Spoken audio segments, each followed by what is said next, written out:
Intinya itu Allah itu punya tradisi, punya sunnah tua. Kebaikan ya dihitung, kejelekan juga dihitung. Dulu ketika Rasulullah SAW hidup bersama komunitas yang majmu', itu sebetulnya permintaannya Nabi, jangan halangi kami saat mau beribadah. Dulu sampai perang karena mereka menghalangi. Sebenarnya problem mereka wa yasudduna an sabilillah, menghalangi. Sebenarnya kalau dulu saling toleransi ya nggak ada masalah. Artinya ketika Anda ingin sholat di Indonesia agak dihalangi, ingin pengajian nggak dihalangi, sebenarnya ini nggak ada masalah.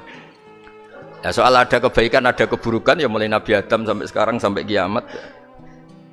Itu cara pandang. Jadi cara pandang kita terhadap orang lain itu harus hal-hal yang nyata. Kalau kesalahan mereka nyata, kebaikan mereka juga nyata. Kenapa kita hanya ingat sisi yang jelek, tidak ingat sisi yang baik? Saya sering cerita ke santri-santri saya, setiap saya pengajian diundang orang di mana-mana itu saya mesti istighfar. Karena nggak ada pilihan. Saat saya datang ke pengajian di Sulawesi misalnya, saya tinggal ngaji di sini. Saat saya ngaji di sini, tinggal undangan yang di sana. Hidup itu tidak banyak pilihan, meninggalkan kebaikan, melakukan kebaikan. Artinya gini, dalam kebaikan saja ada kebaikan yang ditinggalkan. Apalagi dalam kejelekan. Makanya di sini ada pepatah terkenal dalam ilmu tasawuf tuh, wastighfaruna yahtaju ilal istighfar. Saat Anda baik saja butuh istighfar. Bapak saya kalau guyon gini, Mas Sofyan, ada imam istiqomah jadi imam masjid sampai tua sampai batuk-batuk, itu bagus istiqomah, tapi itu masalah kata bapak, akhirnya nggak kaderisasi katanya. Itu istiqomah apa nggak mau diganti orang lain katanya. Ada kiai dai di mana-mana, itu mesti orang muji, oh itu dai di mana-mana, laris nggak pernah di rumah. Pondoknya pasti bubar itu karena ditinggal. Jadi kebaikan seperti ada orang sering sowan kiai. Wah itu malah lebih masalah lagi kan. Kadang kiainya pas istirahat, yang disalamkan template uang jatah susu anaknya. Hari itu waya tagihan malah lari sowan kiai. Nah, harusnya di rumah ada berdoain tagihan listrik entah apa. Jadi makanya di hikam itu terkenal kata-kata manusia itu siapa? Manusia itu mangkanat mahasinuhu masawiyah fakih falatakunu masawihi masawiyah. Manusia itu orang ketika baik saja salah, apalagi pas salah. Coba saya misalnya pidato begini, di atas panggung saya orang alim pidato nasihati orang. Di saat yang sama seperti yang tanya Mas Wildan tadi, ada agak sopannya. Di situ ada mungkin orang yang lebih sepuh dibanding saya. Masa lebih muda kok di atas? Yang di bawah lebih tua. Ada agak sopannya. Mau nggak pidato disuruh, mau di atas disuruh, nggak sopan sama yang. Tapi misalnya yang paling sepuh pidato nggak pernah ngaji kok pidato, terus gimana? Artinya ketika kita baik saja ada salahnya, apalagi pas salah. Sebab itu ajaran Rasulullah itu suruh berdoa Rabbana dzolamna anfusana. Sebelum minta itu merasa ya Allah kita ini mendolimi diri kita sendiri. Karena dalam pilihan-pilihan itu pasti ada salahnya. Coba misalnya Anda bangun masjid habis 2 miliar. Yang harusnya 1 miliar sudah jadi. Terus nanti suatu saat ketemu Allah ditanya, itu ada orang miskin, fakir miskin, yatim. Andai kan kamu sumbang 1 miliar itu sejahtera semua. Gara-gara kamu bangun masjid terlalu mewah. Ya tapi kadang-kadang orang kebaikannya itu orientasinya bangun masjid, gak tertarik nyumbang fakir. Saat itu cara berpikir gitu mau apa? Tapi kalau dia mau luhur manusia terbaik karena bangun masjid 2 miliar, coba diaudit secara kepentingan syar'i. Penting mana dengan ngasih makan fakir miskin? Penting mana dengan menikahkan janda misalnya? Penting mana dengan pendidikan? Apa artinya masjid mewah orang nggak tahu halal haram, nggak tahu najis, nggak tahu cara sesuci, nggak tahu cara adzan yang benar? Terus penting mana untuk beli kitab sama dipakai masjid? Apa artinya beli kitab apa tapi nggak makan? Penting mana makan sama beli kitab? Ada auditnya.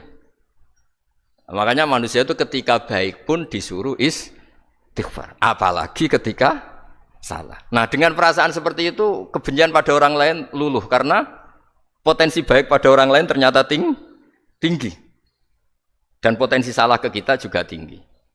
Nah dilatih gitu. Jadi di Ihya itu ada kitab tawaduk. Kitab tawaduk itu dilatih ketemu orang tua.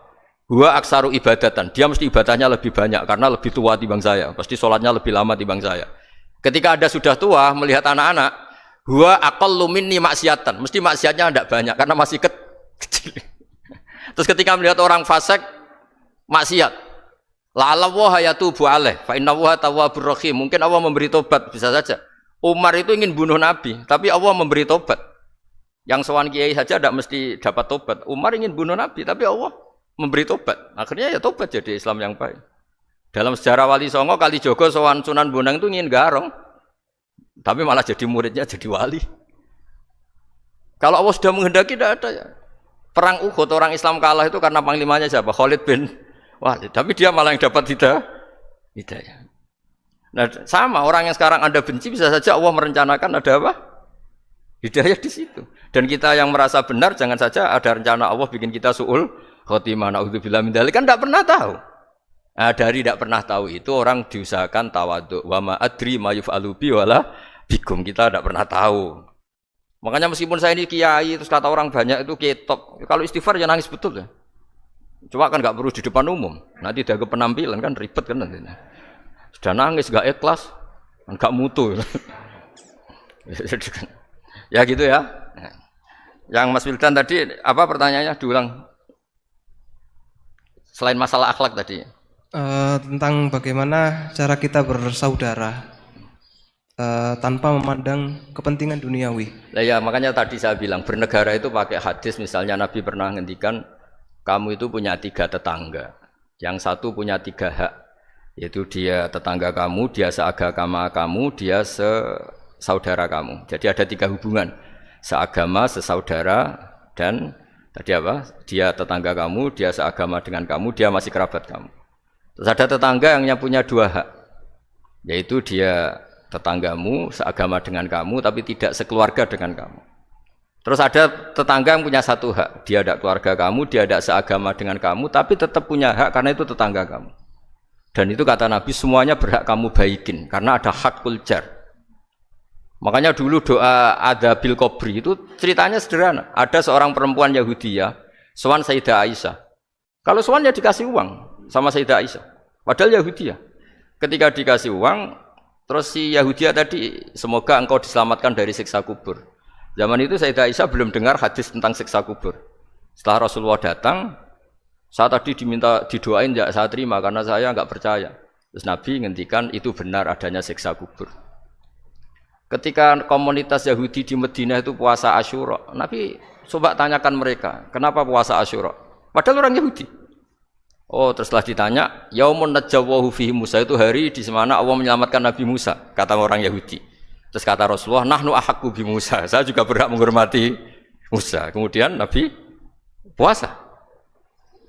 Suatu saat lagi ada orang Yahudi datang, ya Rasulullah, ya Muhammad, manggilnya ya Abul Qasim karena orang Yahudi. Ya Abul Qasim, nanti nasib langit bumi ini di mana? Manusia yang sudah mati-mati di mana ketika bumi dihancurkan? Mayat-mayat yang sudah di kuburan di mana?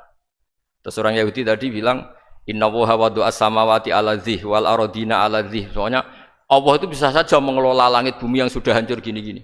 Nabi itu tertawa-tawa. Dalam sebuah riwayat disebut hatta badat nawajidu, tertawanya Nabi itu lepas sampai giginya kelihatan. Kata rawinya tasdiqan liqaulil khabri, karena Nabi membenarkan orang Yahudi tadi. Jadi intinya dalam banyak hal itu ya dicari kesamaan. Makanya kalau interaksi dengan kelompok lain kata Nabi la tusaddiquhum wa la tukadzibuhum. Kamu jangan mengiyakan juga jangan menolak. Kamu tolak jangan-jangan pas yang sama dengan ajaran kita. Kamu benarkan jangan-jangan yang tidak sama. Ya sudah, kalau enggak sependapat ya jangan ngambil sikap. Nah, itu juga yang dipraktekkan Rasulullah SAW. Nabi yaqumu lailatan yuraddidu hadil ayat. Nabi pernah sholat 1 rakaat hanya ngulang 1 ayat. Itu aja gak selesai. Yaitu ngulang-ngulang ayat. Fa'aqulu kama qalal abdus sholeh in tu'adzibhum fa innahum ibaduk wa in taghfir lahum fa innaka antal azizul hakim. Pun Gusti kula nyerah. Semua ini hamba jenengan, monggo jenengan napakno sing duwe jenengan. Intinya itu ini wilayah jenengan, ndak wilayah saya. Nah, kadang-kadang kita sebagai manusia itu jumawa seakan-akan itu wilayah kita. Kita nyiksa terserah kita, mengampuni ya terserah kita. Padahal tidak milik kita. Dunia ini milik Allah Subhanahu wa taala. Makanya yang terakhir saya ijazahkan ijazah bapak. Bapak saya itu orang hafal Quran, alim tapi lucu, senengannya guyon. Kalau ngajarkan saya tauhid, tasawuf itu gampang.